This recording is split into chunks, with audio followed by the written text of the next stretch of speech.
Write it down, everyone. It's E plus M equals S. This is the magic formula for building a business that is really successful. It's entrepreneurship plus management equals success.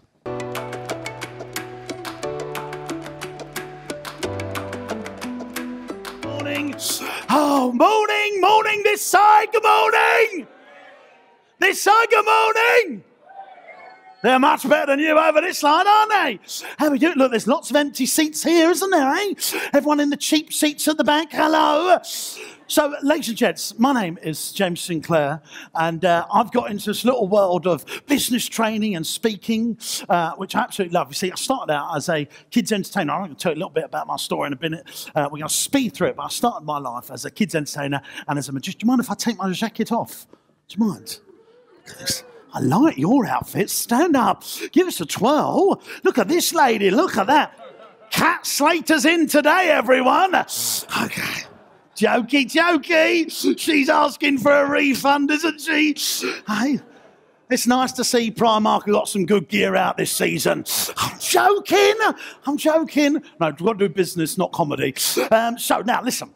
I started my business, being a kids entertainer, as a clown, as a magician, and I absolutely love that. A lot of people have a fear of being on stage. I've got a fear of not being on stage. And as I got older and older, I thought, am I going to be able to do this family entertainment kids gig any longer before someone says, you're a bit too old and a little bit too weird to carry on doing that sort of stuff. So what I've done is I got invited. If you get a certain level of success, schools start asking you to come in and speak to the students. And this is really how this world began for me. So I went and spoke to some students at a local school, and these kids were struggling a bit, but there was some entrepreneurial DNA. I hope you understand what I mean by that. But school wasn't for them. And I got sort of 20 minutes speaking to them, and I absolutely loved it. 3 questions they always ask me when I go into schools: is your girlfriend fit? How much money have you got in the bank, and what car do you drive? Every single time they ask that question. And I said, no, he's lovely, actually. No, I'm not. I was, but I'm not anymore. And so I'd done that thing, and it just grew and grew and grew. And then I wrote this book here, which sort of kicked me off. It's The Millionaire Clown Gang. There it is, bestseller book. I think I've sold 24 now. Everyone's a bestseller, aren't they? Bestseller of this to who? Me nan? So I wrote that book there. And I'm very proud of that book because all sales of that book, all the sales go to children, my children. So that's... You're not keeping up, are you, gang? Wakey! Do you know, the weirdest thing was, I woke up this morning and my big toe had gone. I was freaking out. And there was a little note there and it said, gone to market.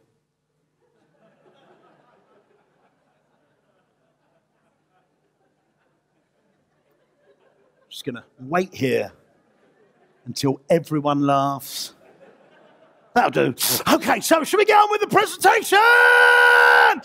Yes, indeedios. Right, okay, so now I clicker. What I need you to do, audience, is I'm very terrible with clickers. Usually I just use flip charts, but there's some people over there in the really cheap seats and some people over there in the poverty area over joking that couldn't see this flip chart over here, especially because I'll stand like that. So I've moved over to slides today, but I do need your help. Wherever I put this down, if you can make a mental note, because I will ask you, I guarantee I'm going to lose it. So let's keep on. This is me, James Sinclair. There I was, a much skinnier version of myself. And there I started out in my little van around Essex. That's where I'm from, gang. I don't know if you can tell by my accentio. And I love that little van. There I was. I was about 16, 17. Well, I was 18 there, I reckon. I'm now 18 stone, but I was 18 there. And I'm just going to have a little bit of water, if you don't mind. Help yourselves if you want to have some water as well. Not holding you back. Sparkling. I hate sparkling. Who hates sparkling? I'll tell you what, there is going to be some good business content in a minute. Just bear with me. Take my time. Because I can.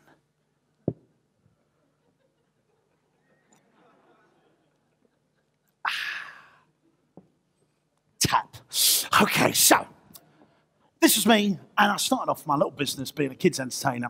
And The problem with that business, I was very good because I was 16, 17, 18, I was making about 1,500 quid a week. And at that age, that's a lot of dosh, yeah?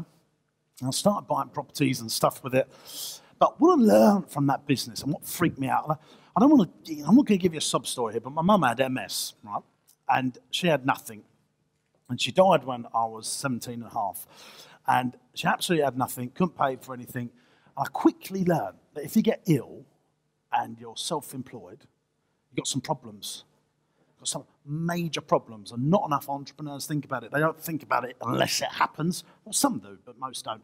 But that was a stark reminder of me. If you're going to do this self-employed business and you use your hands to generate income, what if something happens to you? What if something happens to you? So I was going out earning all this money, and I made sure that I started investing in it into growing what is essentially an empire. And that was very important for me. So the first thing I did was open one of these, which was an indoor play centre. Let me tell you about this, gang. I was 21 years old when I opened this, and I got myself into about £700,000 worth of debt through multiple loans. Loan sharks, basically. Some of the stuff was 24% APR. It was unbelievable. Got myself into huge amounts of debt. But I knew that I could build something here that could work without me in it. I could get it going and then employ a chain of people to come and run it. And it was really good. In its first year, we turned £1 million. I don't know how we got through. We managed to pay all the bills. We now own 7 of those and probably going to own 10 of them by the end of next year. We've got lots in the pipeline. This was a really good business. It made a lot of money in the first year. But the problem was, when it was sunny, no bugger came to Partyman World. And that was a big problem in 2009. It was literally turning off the income. But I'm an entrepreneur, I had to sort it out. I couldn't literally give away anything to get people to come in. So what I did, first of all, was open one of these. Does anyone know what these are? These are day nurseries. Twizzletops day nurseries. And we've now about a third of our income. We've got Ofsted registrations. We operate from 7 till 7. And I bolted these onto my businesses. So here's a good lesson for you, gang. Here's my business. Look at this. This was Partyman World. Hey, then the sun came out and we lost 40% of our income. 40% of your income? Could most businesses survive if they lost 40% of their income? No, they couldn't. So I had to think, what have I got? I've got this massive, giant shed. It's like 4 times the size of this room. I know what, I'll chop part of that off and turn it into the nursery. Here it is, nursery. And in that, now, each one of our venues, we get $500,000 of revenue out of this nursery. We get $500,000 of revenue out of this play centre. You combine them together, you've got a mix of one-off sales and residual income, and you start to generate something that's really lovely and profitable. That's good, it doesn't matter about the weather. And you've got stickier customers in this company, in the nursery company, because people are paying you every month. It's a residual company that people understand that they pay for each month. We're going to come on to that later on. A lot of you are thinking, bloody hell, is this the same bloke that came up and just done all the Wally jokes at the beginning? I can see it in your eyes. Bloody hell, you should listen to him. Oh, you can't film this, sorry, because of copyright law. Sorry. Jokey! Oh, you should have seen him. He couldn't get a bus ticket in his bottle. Oh, he's freaking out at the front there, he was. Don't lose your hair over it. Sorry. So, yeah, I started opening these. Now, the reason I like day nurseries over the leisure business is people want to buy day nurseries as well. Venture capitalists want to get into these businesses. Investors want to get in pension funds. All these people want to get. No one wants to buy into a leisure business unless they're an absolute. So that was the situation that I learned there. Then I got into this business. I got really greedy, first of all. I thought, hang on a sec, this is good, this. You're making more revenue out of one place. This is bloody lovely, this, isn't it? So I'm going to open up a laser combat arena, and I'll just get another 250k out of that space that was just dormant there. Started putting mezzanines in. My God, it's like a cancer estate in one of my buildings. We can fit anyone in there. We've got beauticianists over here. We've got the Waitrose as well. Everyone's not really. But it's really, really good. And it was a really smart thing to do. And it really did save my business. I mean, back then I got to about 22, 23. I was turning like 3-4 million quid and literally earning the least that I've ever earned in my life in terms of my personal bank account income. So let's just quickly touch on that because it's not in my slides, but I just want to talk. There's two types of income to make wealth in your life, right? Two types of income. Well, this is what I believe anyway. We've got PBA. What we got, gang? PBA. And then over here, we've got company value. Let me just write this down. These are the two types, okay? Company value and PBA income. So we want to be doing both good, but usually people do one and one. They don't usually get both right. So let's talk about company value. If you're into property and you can increase an asset value over a period of time, that's really good, right? That's really, really good. It takes a long time to realize that wealth. It's a slow pound, but it's got a good, solid foundation of wealth. The next one, PBA, personal bank account income. What actually hits your personal bank account? So when I'm coaching entrepreneurs and business owners and I say, how much money have you made this year? And they go, the business has made £100,000 profit and we're really bloody happy about it. How much has entered into your personal bank account? 6,500. Okay. But now it's all right, sort of to a certain extent, if we're increasing the blue, because the real wealth is in the blue. The real wealth that you ever build is in asset value, company value. And it's more tax efficient as well as you're building your asset values, your company values. You're not paying tax on that unless you realise it. So if you sell the company or sell the property, you're not paying the capital growth that's happening until you realise it. But what I really want to help entrepreneurs is to try and get both right.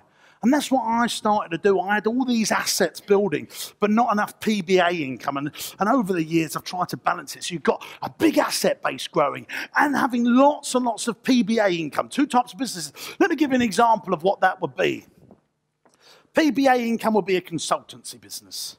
If you've got a consultancy business and you're generating consultancy, you want to sell your business, what's it worth without you in it? Have a think about it.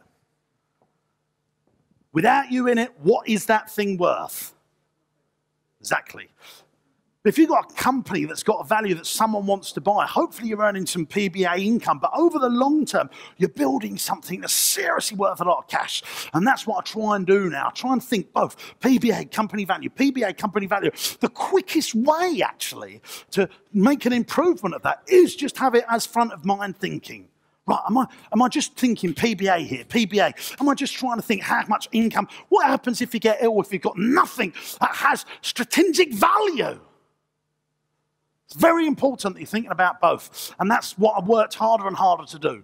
Okay, so here we go. So this is Teddy-tastic. This was a Build-A-Bear company. I import all this stuff from China, sell it. We sell to Drayton Manor, lots of other theme parks, lots of play centres. We're trying to now go into the B2C market, selling to baby scan clinics, etc. This is good business, really, because I started this 2 years ago, and it's now generated £800,000 worth of revenue in year 2 from start, from scratch, from zero. So it's possible, you know. We've got a lot of, starting businesses and getting them to turn £1 million, I find really easy. I absolutely, getting a business within 3 years to generate £1 million of revenue, really easy. I find it quite hard to get them over that line without being able to afford the decent quality management. We're going to talk about that later. Where you need to know where you are in business. Do you want to build a nice lifestyle business up to £2 million? Or are you going to go to scale? Because something that I've absolutely learned from running all my businesses, you either have one restaurant or 20 restaurants. You either have one day nursery or 20 day nurseries. Running a medium-sized business is the hardest place to be.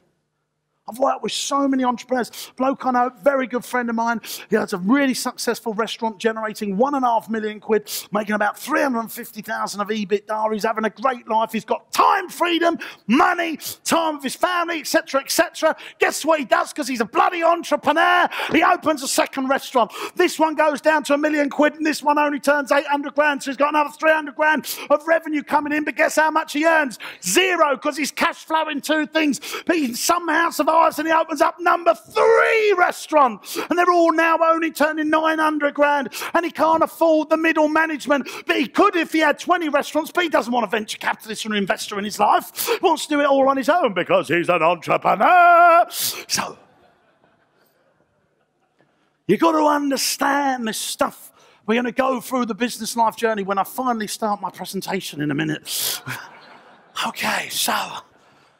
And this is really my pride and joy. This is Marsh Farm Animal Adventure Park. It's a 70-acre farm park. I used to live just over there, but then we had a baby called Harvey. I don't know why I need to tell you that, but yeah, we had a baby, me and Nats. See, there is a lady in my life, not a man. A lot of people are thinking, this bloke is definitely on Elton and David, aren't they? I mean, look at the waistcoat. So, yeah, we used to live there. Now we live over the... We've got a river in between us. But this was... I'll quickly tell you about this because I am a bit of a... I don't think myself a bit as an expert of business turnaround. I bought this business. It was turning £900,000 a year, spending 750 grand on labour. And it's 70 acres and had animals. Does anyone have animals in the room? They cost a lot of money, especially when there's lots of them. We're not talking one cocker spaniel here. We're talking cows, sheep, pigs, and everyone loves them, so we have to keep them alive, and that costs a lot of money. So we was losing £500,000 a year when I took this place over. Within 18 months, we're generating 2.8 million of turnover. We've got the labour turnover ratio down to £500,000 per year. We got it in line. It started spinning off 400,000 of EBITDA. I mean, I'm not a marketeer or anything like that. I just love businesses, proper businesses, because now that thing sits here, gang. It's doing both. Do you get that? It always had company value, even when it was losing money. You know, a theme park that's losing money has some strategic, it's land, right? But it weren't doing any of that. So you've got to sort out both. Massively learned that. So that was Marsh Farm, and I spent a lot of my time there. And then the entrepreneur in me got excited. Now, what you can see there, gang, is a splash park. But it's not in Spain, it's in Eastbourne. You, ladies and gentlemen, are quite possibly looking at the biggest dickhead of this whole event. Not really. But this was another complete and utter failure. This thing was turning £250,000. It owed HMRC all sorts of money. And I sort of coached the business owners. We put it into administration. I bought it off of them, made sure they got some money out of it because they were going to get zero. I paid them 180 grand over 3 years. I'm quite good at buying businesses with little or no capital. That's another thing that but you'll see there is a pattern to all my stuff. See this, see this, see this, see this, see this. They all fold into an existing empire. You ain't got a fish and chip shop up there or a motor mechanics thing. I get offered stuff all the time because I'm an entrepreneur and people just think, oh, he'll do it, he'll do it, he'll do it. I got an offer yesterday to have a business for nothing just because of my profile in this industry. You have to make sure you choose the right opportunities and learn to say no to almost everything. And that's what I've learned, you see. And I am going to start my presentation very soon. So, oh, no, we've skipped a few. Yeah, so this one here, we bought that, and now it'll probably do £1 million this year. We bought that 3 years ago. So from 300 to 1 million in sales, it's now making some money. We've invested cash in there, and we've invested Marsh Farm. It's not just been some magic marketing technique and bravado that's got it there. There's been some hard work and a great team. I've got a fantastic team behind me, a lot of them, 350 of them, and sometimes a payroll of £400,000 a month. Just think about that. If anyone wants to come up and give me a cuddle, because it hurts every month, oh, you bastards. Not one of you care, do you? So here we go. So, no, I'm joking.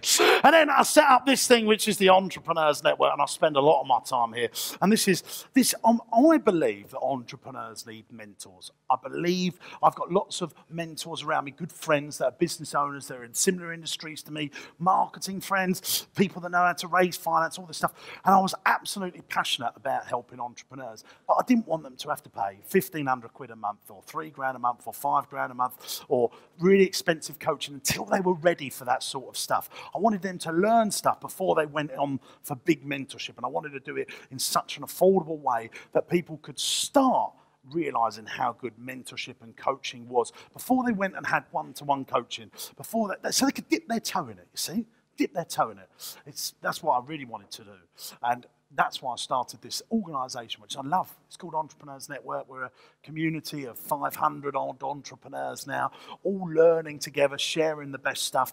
And we speak and we put on events like this in rooms at least 50 times the size. I'm joking, Nick. I'm joking. No, so yeah, there we go.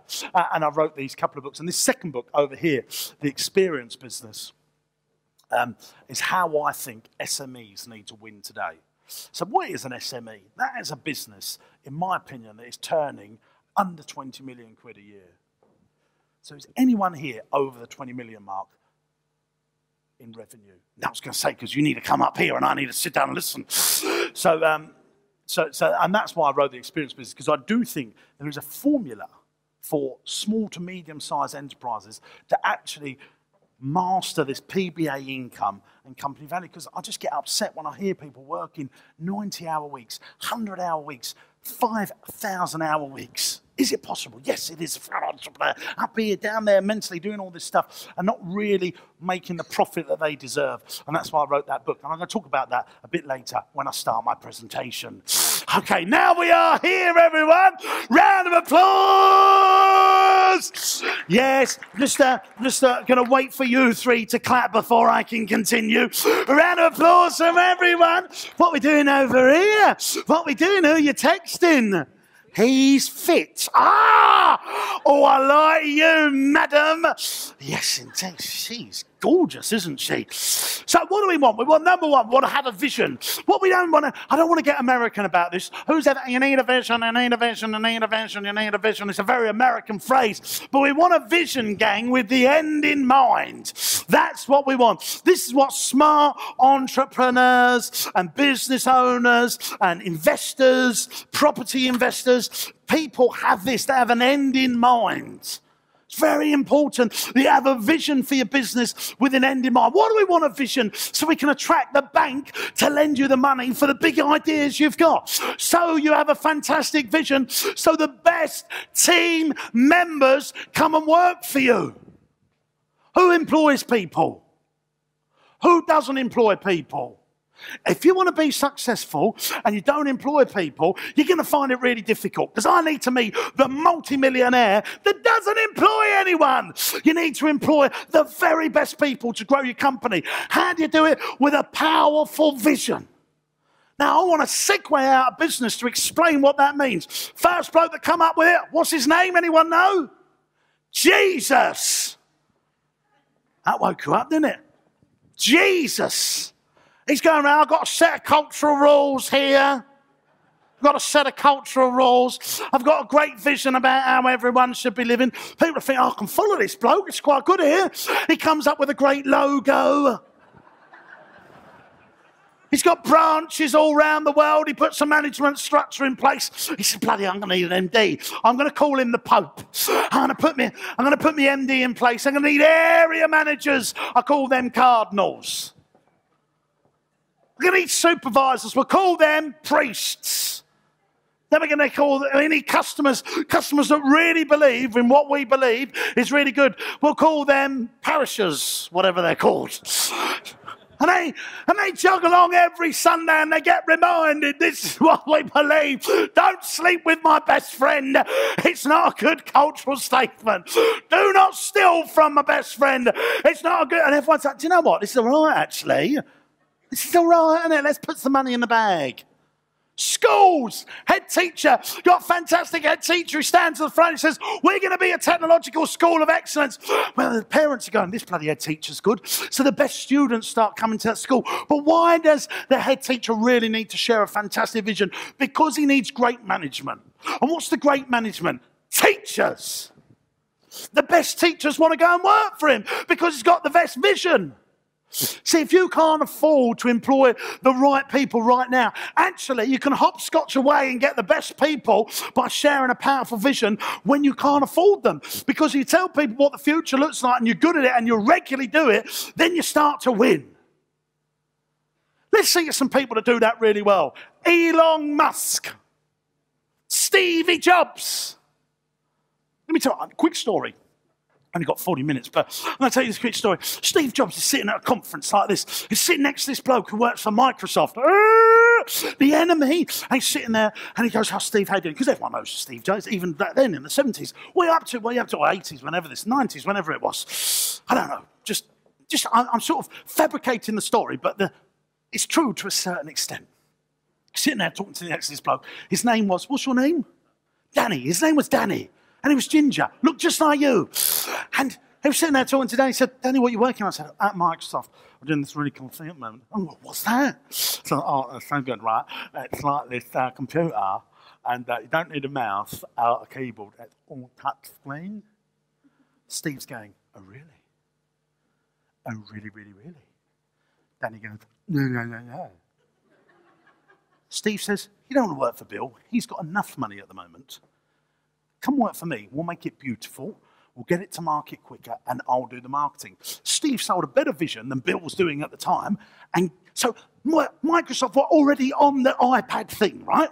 They were already marketing. They were doing it. They were building it. They were designing it. It's out there on Googly Woogly for you to go and check my story out. But Steve was first, and he attracted the engineers to come work for him because he was such a good visionary. I mean, Steve was a master at doing this stuff, wasn't he? Hey, speaking, "Oh yeah, here we go. This is the Steve Jobs keynote presentation about all this stuff you're going to buy," and everyone loves him for it. He's so good at doing that stuff. We've got a lot of slides to get through, so let's carry on, everyone.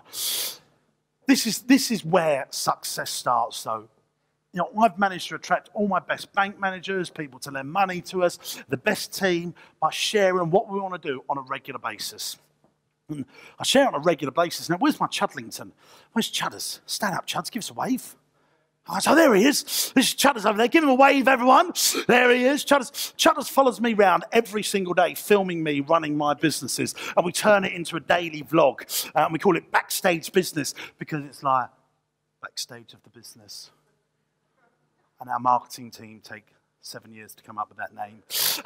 So it's called Backstage Business, and it's the backstage of the business. And we show all the behind the scenes of us running our business, and you see our staff, etc., etc. Actually, I'll tell you what, the best thing to do, guys, is if you get anything out today, if you want to have 10 minutes of inspiration every single day, or be prepared to listen to my voice for 10 minutes every single day, you can get that. It's on YouTube, it's on Bookface, and it's on Linkydink, all of those things. It's called Backstage Business or James Sinclair's Entrepreneurs Network. Search it, like it. You get that stuff every single day. I'll remind you about it towards the end when we start the presentation.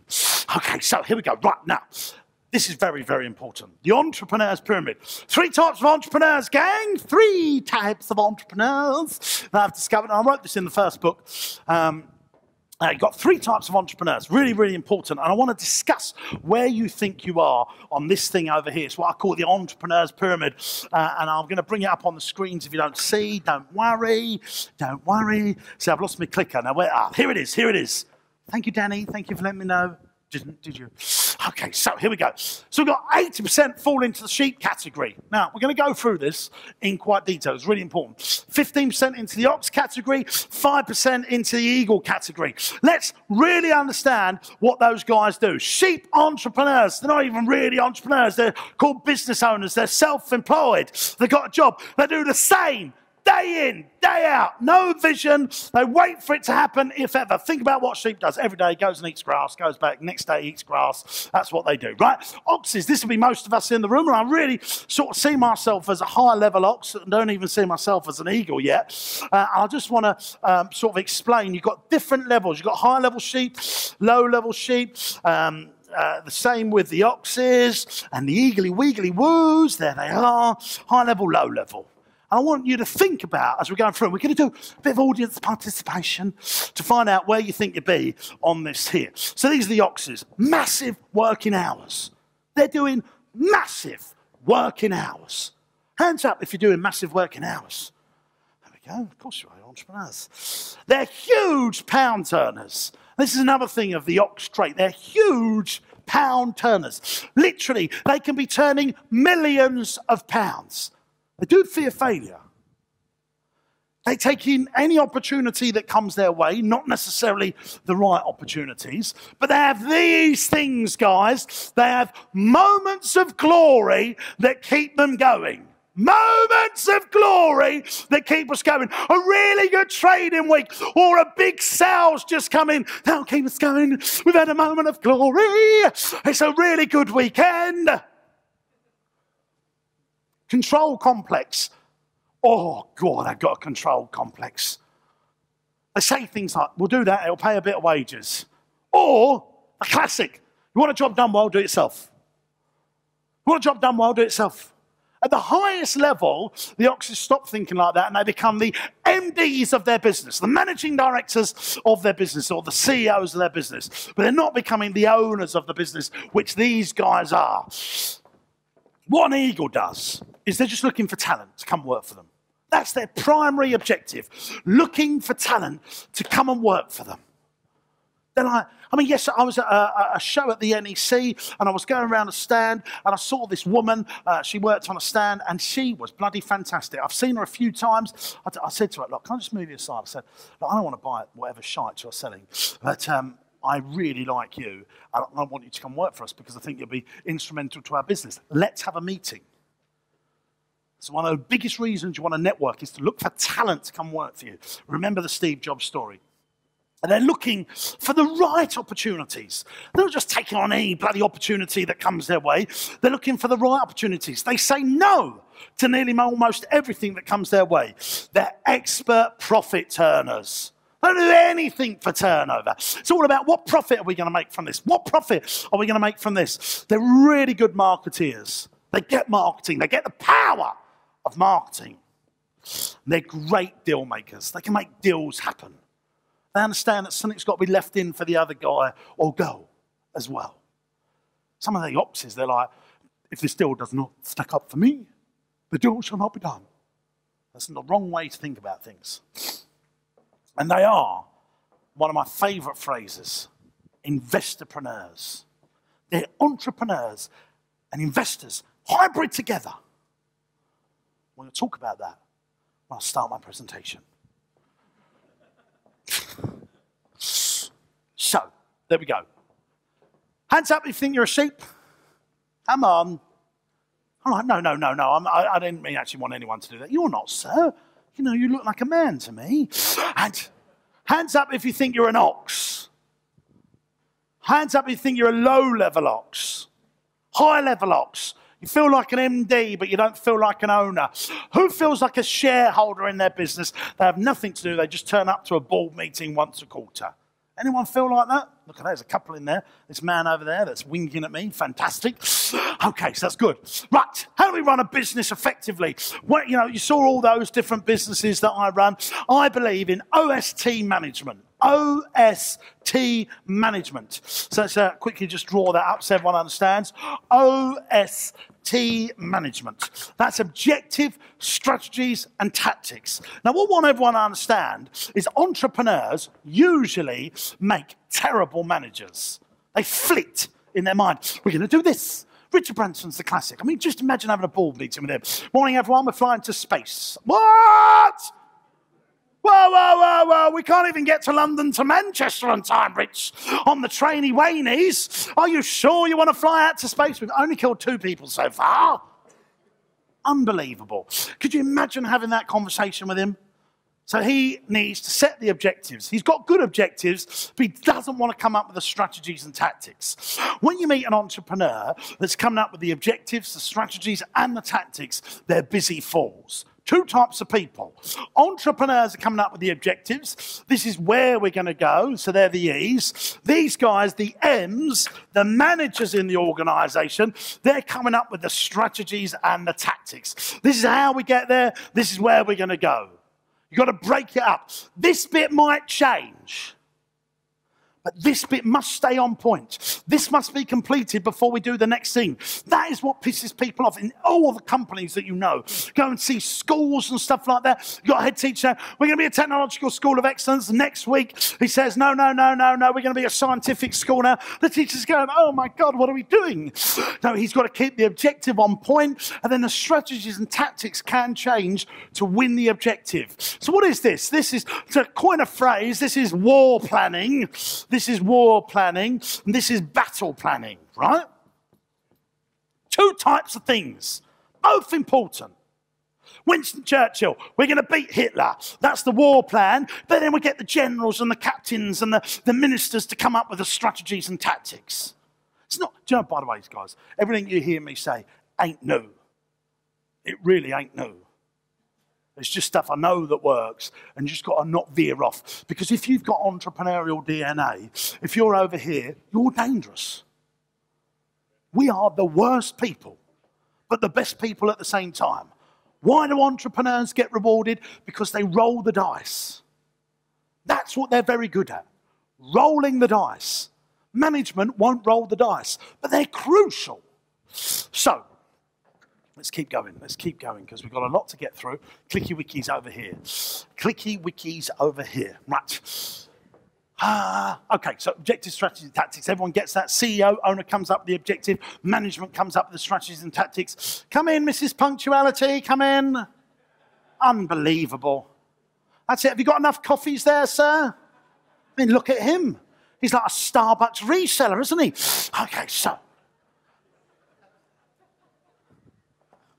Typical entrepreneur selling coffees at Nick James's event. So, this guy over here, this guy is my first full-time employer who's with me now. He's my MD. In many ways, he's my boss. And I have to put everything through him. And I've come up with this magic formula for success for business. I'm actually going to tell you it now. I'm going to tell you it now. You follow this, you are going to build something that is definitely worth cash. I am going to tell you the secret of success. And you ain't got to pay for it.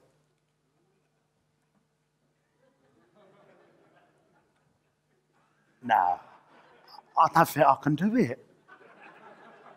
Oh, I can. It's E plus M equals S. Write it down, everyone. It's E plus M equals S. This is the magic formula for building a business that is really successful. It's entrepreneurship plus management equals success. Entrepreneurship plus management equals success. The faster you can employ the best management, the best right-hand man, someone that you can bounce ideas off of, invest in that person. You sacrifice your salary for a while, because that's what I did. I earned nothing out of Partyman for 3 years, so I could afford to pay management. That's why I went out in my little clown van. That's how I earned my income. I invested in management. If I didn't invest in management, I promise you, I wouldn't be here today. You've got to invest in management. What are the two roles here? This guy, the entrepreneur, or this girl, the entrepreneur, they're thinking quarter to quarter. Thinking year to year, decade to decade, generation to generation. They're thinking about what happens to the company when they're dead. The managers, they're thinking second to second. They're thinking minute to minute, hour to hour, week to week, month to month. But if you've got entrepreneurial DNA, you can't do that stuff. If you're a PA, you can't think like an entrepreneur. But if you're an entrepreneur, you really need a PA. You really need management around you, otherwise you're shit. You need both. Oh, it's just like, you can't, the entrepreneur is the leadership, but it's the management. Now, let me explain to you how important this is. I like using school analogies, and I've worked with kids all my life. So I come in here, and you guys all sit around the room, and we bring in 50 children. And I say, right, kids, you're going to have a lot of fun here. We're going to play some games. It's going to be really good. And then I just leave the room. What happens 23 seconds later? You lot ain't getting involved. You're just allowed to watch. Carnage. That's what happens. But then you put a teacher in there. A really motivating, really good teacher who manages the kids.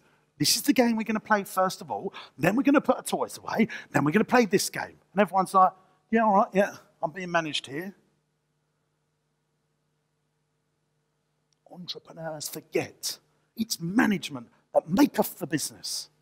You have to invest in management before they forget the ninky-dink. Before that, if you haven't got management, you haven't got a business. Why are people prepared to pay millions of pounds to buy into the McDonald's franchise idea? They're buying a set of management criteria. They do the same for KFC, for the Costa franchise, for a franchise of magnitude. You're buying in the management structure, a management set of rules and instructions that will guarantee success. So when you walk out of here today, think about, have I got my right-hand man or right-hand girl? And have I got enough management in my business? Because businesses need micromanaging. Remember the 30 kids story. You put 30 kids in a room and you don't manage them and you just say, so the entrepreneur, the leader comes in, kids, you can have some really good fun today. See ya. So we got the kids are like, yeah, we're going to have fun. Boom, boom, boom, boom, fight, fight, fight. Really important. E plus M equals S. I feel like I can sit down now, but I'm not. So this guy here, just a little dedication to my Aaron, who is my MD, keeps me doing all, he's the M in this organisation. And there's lots of other M's, but within Partyman, he was my first M.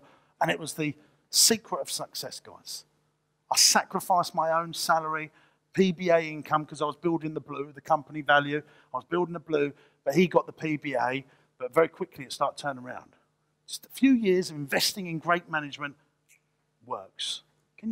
You're sacrificing hours and hours to build a business. Don't forget to invest in management.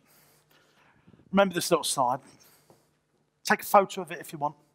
Businesses need micromanaging, and good entrepreneurs usually make terrible managers. Get a right-hand man as soon as you can. There's two types of DNA. There's management DNA and entrepreneurial DNA. Remember it, guys. Remember it. I love helping business owners realize. That's what we do at EN. Entrepreneurs Network really helps business owners understand and get to grips with this sort of belief. So, and this really comes on now, that one of your primary objectives to build an empire, if that's why you're here, you want to build a business empire, you've got to be a great talent spotter. It's so, so important.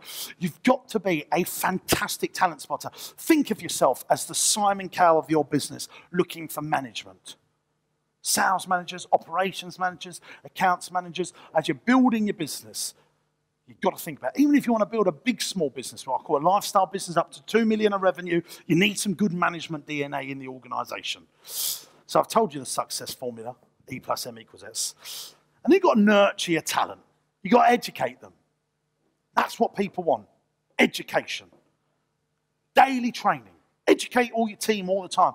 Tell them, so if you've got a marketing person, tell them what videos to watch on YouTube or what people to follow on LinkedIn. You don't have to do a class, but just educate your team. The more you educate them, the more you motivate them. The more you educate your team, the more you motivate your team. You can't do motivation without education. So, so important. Then you've got to congratulate them. And congratulate them isn't rewarding them with cash. Now, I get when you start a business and you're building an organisation, you can't just pay people millions of pounds. So how do you get the best people when you can't afford to manage? You can do other things. You can congratulate them with time management. You can say, hey, work from home today. I'm not going to manage you on input. I'm going to manage you on output. Leave when you like. You've got the kids' school thing, go. You can congratulate people in other ways and say, well done. That is a fantastic job. Put your arm around them, if you've got the right HR situation there, and say, you've done a great job. Not if you're an MP at the moment, don't do that. I mean, oh, bloody hell, I would be sacked. I mean, I've got Davina over there. Davina, really nice to see you today. And I'm a bit, what is going on with this world? No one's there to say, oh, I can't shake your hand. No, no, no. Someone's going to arrest me. Sorry, just going off on a tangent there. Anyway, appreciate them. That's when you reward them financially.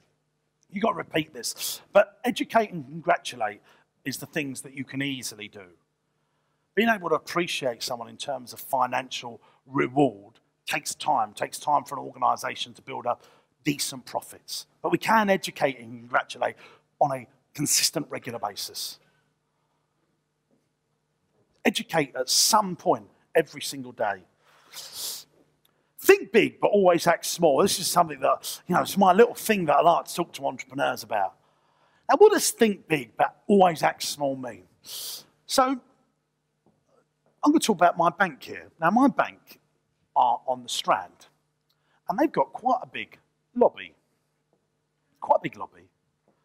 I'll tell you how big that lobby is. It's about the size of a Sainsbury's supermarket store. And inside, they've got 12 sofas and 3 receptionists. I only ever see me and one other person on this DFS range of sofas. It's not DFS, let me tell you now, but there is lots of sofas. And I just think, why don't we just, this is what I would do. I'm just actually going to, I would just say, right, okay, so it's bigger than this, the reception. But I'm thinking, hey, let's just have this little reception over here. We can still have 8 sofas in here. We can still have our reception table in here. And we'll rent the rest to Marks and Spencer's and get some rental revenue. Does that make sense? That's my quickest way of explaining. Yeah, think big. Be a massive bank.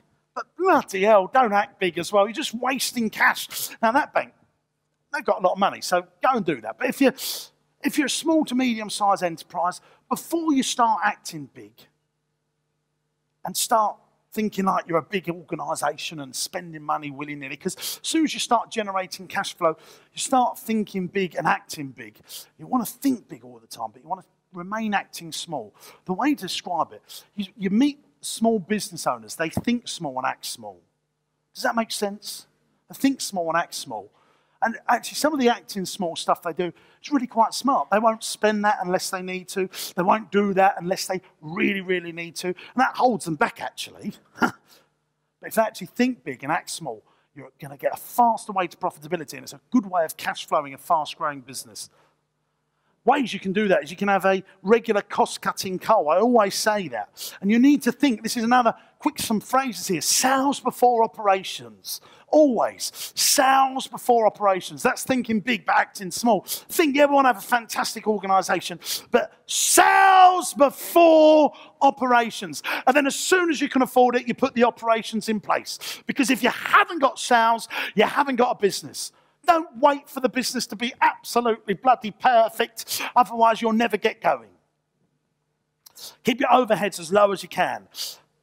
It's another thing that I work with local councils and big businesses, and they've got a forecast. We've got to spend it or we lose it. And I think, mate, come on. That's taxpayers' money. That's not fair. So you don't just forecast, oh yeah, we're going to spend 100 grand on marketing. Maybe you need to spend $250,000 on marketing or 20 grand on marketing. Don't do what forecast says. I mean, you guys probably get that, but lots of people forget that. And you want to always have that nimble, fast approach so you can pivot in and out of problems. Big businesses don't pivot in and out of problems. They take a long time to make decisions. Entrepreneurial companies see an opportunity, zoom, in they go. Very important. I'll tell you what I have got, guys. I've got some amazing DVDs that I'm selling at the end. I've got Pirates of the Caribbean, Harry Potter 1 and 2. Have we got Prisoner of... No, we haven't got Prisoner of Azkaban. So, yeah, okay, so... Next thing, I like taking a mick, I do, I can't help it.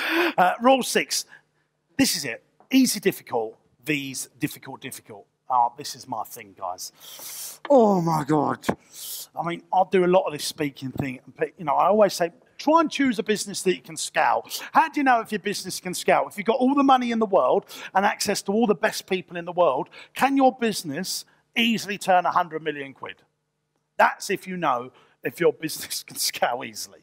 So someone comes up to me, I was at the business show a couple of years ago, and I was speaking, I said, I've got a scale business, James. So what do you do? It's in e-commerce. I went, okay, bit more information, because most businesses have an e-commerce arm to them. What do you do? He says, I sell vegan wallets. I shit you not. I sell vegan wallets. And she thought she had a scale business. Next day, one of my private one-to-one coaching clients who was at that thing, he comes up to me and says, James, I've got a vegan wallet. It's a true story.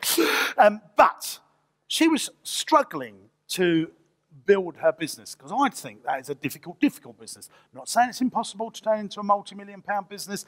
If she really keeps at it and waits till she's 70, 90, 310, she might actually build a really good, profitable business. But it's difficult. What I try and explain to entrepreneurs is choose something that's easy difficult. Because building a business is difficult. But some are easy difficult, and some are just difficult, bloody difficult. So just think, when you're doing your next decision, is this easy difficult or difficult? That's a thing that I really like people to, am I doing something that's easy difficult or difficult? Really important. Take a picture of it. It's so important. Before I slide it over. So this is the thing. Here we go. Do lots of people really want to buy what you are selling? Or is it just you and your nan that's starting to go, I'll buy it? Or are you swimming against the tide? We've only got so much time, everyone, so let's invest that time into stuff that's easy, difficult, rather than difficult. Okay. Now, this is it. We're really running out of time here, guys, but we're going to try and do the best. Rule 7 of 310. So there's quite a lot here. But I'm glad we've come to this one. The expert. You've got to become an expert. When you're an expert brand or an expert person, when you become a brand, you become an expert. Experts become brands. What can you do more than others? Charge more. You have this thing called, and I love this word when you get it right, it begins with M and ends in argin. Margin. There it is. This is the thing. When you become an expert, you've finally got margin and you can invest in your customers with these things. Customer cuddles. Customer cuddles. When you've got margin, you can invest back into your business, into your customers, sorry. And then you get raving fans. This is so important. When you're an expert, you last longer. Let's think, if I said to you, what's the best shop in London that are the experts at retail, you're going to say Harrods. That's right. They're the experts. You can buy a pint of milk in Harrods for £2.64. True story. You can go down and buy the same thing from Tesco's for 43 pence. But over here, Tesco's have not got someone in a green hat saying, come in, sir. Come in. Would you like me to make love for you in the way in? And while you buy your milk, would you like a little massage? They're not doing that, are they? But you all said Harrods. And because you've got margin, you can invest in, they've got someone standing and opening the door in this beautiful outfit. They're giving you a little customer cuddle. When you buy an Apple product, the box is a customer cuddle. You're opening the box and oh my God, close it, let's do it again. Let's do it again. Get some cling film, let's wrap it back up and take off the plastic again. That's just bloody great, isn't it? Oh. It's an orgasm in a box, isn't it, See, funny thing is, but when you're paying £1,200 for a phone, if you're going to spend £20 on the cardboard that goes around it, you can afford to do that. But if you're selling a £200 phone, you can't spend £20 on the cardboard to go around it, because that's probably your profito gone. So when you're the expert, you're getting margin, you get customer cuddles, people absolutely love you. So when you go to Harley Street and you go in and there's the doctors in Harley Street, they're different. You haven't got the bitch receptionist where you're just trying to get the appointment with your doctor.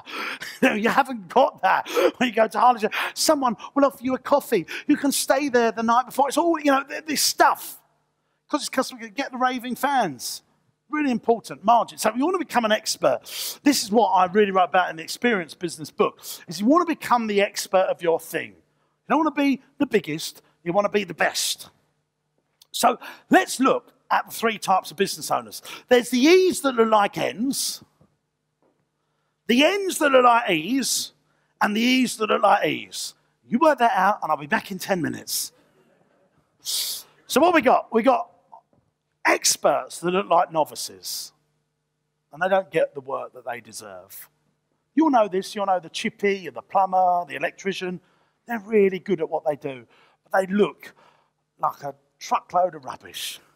They've got the rubbish van, they don't dress up properly, but they really know their craft. And they slag off the next group, the novices that look like experts. Oh yeah, him over there with a swanky van and all of his brilliant marketing. The thing that they're good at is really, they're the experts of marketing, looking like experts. And then the third group, and you all buy from these guys, these are the experts that look like experts. There's 3 types. We want to be in the E's that look like E's. Experts that look like experts. Dentist. You see the dentist, he's got his outfit on, and he's got his posh glasses, and he slightly speaks better than most people. Hello, sir, this is going to be £7,500 for this thing here. You know, because he's the expert, he looks like the expert, he has margin in his thing, he looks after, he's got a nice waiting room, etc., etc. He's an expert that looks like an expert. There are ways of doing this now more than ever. You can quickly become an expert that looks like an expert more than ever. 15, 20 years ago, you wanted to be a well-known expert, you had to get a documentary made about you on telly or a column in a newspaper, right? What can you do now? You need to understand you're a marketeer and a media company to the company you are. So the guy that I really reference at the moment that's doing this so well is this guy called Joe Wicks. Everyone heard of him? That in there, that in there, that in there, something in there, that's 16 and 15. In 3 years, he's become the ultimate expert of looking fantastic and eating the best stuff. He's got the books out there. He has self-published himself to be the expert that looks like an expert that is a bloody expert.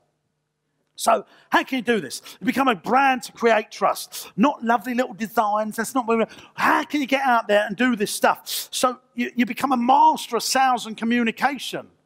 I'm going to have to quickly go through these, guys. Don't worry, I'm sorry, because we've only got 9 minutes left. You've got to become master of sales, persuasion, and communication. You've got to be super enthusiastic and passionate about the thing that you do. You've got to master body language and tonality. I have just given you today, guys, a little roller coaster ride in tonality. My body language is up over here all the time. That's because I want you engaged. I put it on a little bit, I have to admit. I'm not going to lie to you. I do exaggerate it, but I want you to understand the stuff, and it's my way of educating you because I want to be the expert in this space. I want to be an expert educator. I want to help entrepreneurs. I want to help business owners. I want to hammer it home. I want you to go away learning some stuff that you can implement into your business that's going to make a difference to you next week. So I hammer home certain points, but I'm not speaking like this the whole time. Or, yes, ladies and gentlemen, so what we've got over here, well, you'll never see me standing over here. So, ladies and gentlemen, this is the lectern which protects me from having a relationship with you. I don't just do monitoring the whole time. I take you up and down. I'm going down over here. Sometimes I walk over here. You've got to do that, even when you're not so much exaggerate as me, because I'm a bit of a weirdo. But you can't, when you're speaking to your bank manager, or you're speaking to a set of investors, or your team, or you're in an interview with someone, you've got to master all this stuff. Why does someone want to come and work for you? How passionate are you about your thing, or are they just going to earn a bloody wage? Because the next generation of people, they're not just caring about a wage, they're caring about, am I working with someone that's really passionate about this stuff, and are they communicating it? Because the sad thing is, guys, you are really passionate about your thing. That's why you're here today, learning to be better, etc., etc. But sometimes people just don't communicate that they're passionate about it. You've got to work at it. You've got to be a master of this stuff. You've got to be seen as the expert. Now, there are some ways that you can do this now, easier than other. Yeah, this is my YouTube channel. I mean, God, I look fit up there, don't I? This is me up there on YouTube. I'm now on, what are we on, Chuds? 100 and... Yeah, 100 and... We're on 104 episodes. Every day I spend with that Wally, and he spends it with me, who he thinks I'm a Wally too. And we go around and be Wallies together, and we make our YouTube show. And we've built up, that's why I'm here today, and I write the books. I'm becoming an expert because I write the books. You do a daily vlog. We've all got Facebook. You can do your selfie videos. I used to use a tripod and but before we got a Chudders coming in and doing all the videos. Have you had a good time, everyone? Hands up if you learned the most from me. I'm sorry, no, don't. I'm sorry. Oh, it's temptation. Don't do it. Thank you very much.